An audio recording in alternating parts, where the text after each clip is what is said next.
tanghali po sa inyong lahat. Ako po si Ryan Roger Pahulas na magtatangkal ng isang talumpati para sa inyong lahat patungkol sa aking mga naging karanasan bilang isang mag-aaral sa paaralan ng St. Paul University, Quezon City.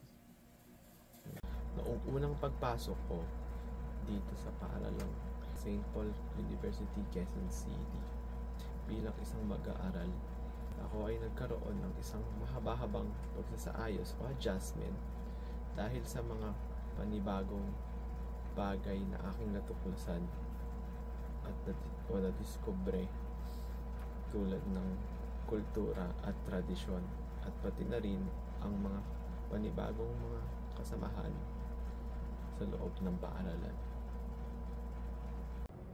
Pero sa tingin ko, maaari itong makatulong ng konti bilang isang inspirasyon sa pagsulat ng kanta at talumpati bilang isang manunulat. Dahil ang talumpati o kanta ay nagsisimula sa nararamdaman ng damdamin mula sa isang tao na may nais parating sabihin sa iba.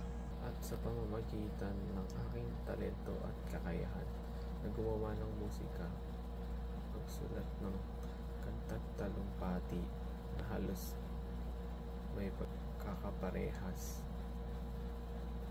dahil ang paggawa ng talumpati ay parang nagsulat ng liriko ng isang kanta sa nararamdaman ng damdamin mula sa isang tao na may nais parating sabihin sa iba, na may nais sabihin o iparating na mensahe sa mga taong mahal mo o mahalaga sa iyo.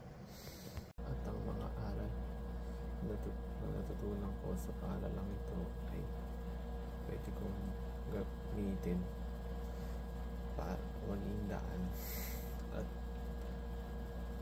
maging gabay para matupad ko ang maging isang manunulat.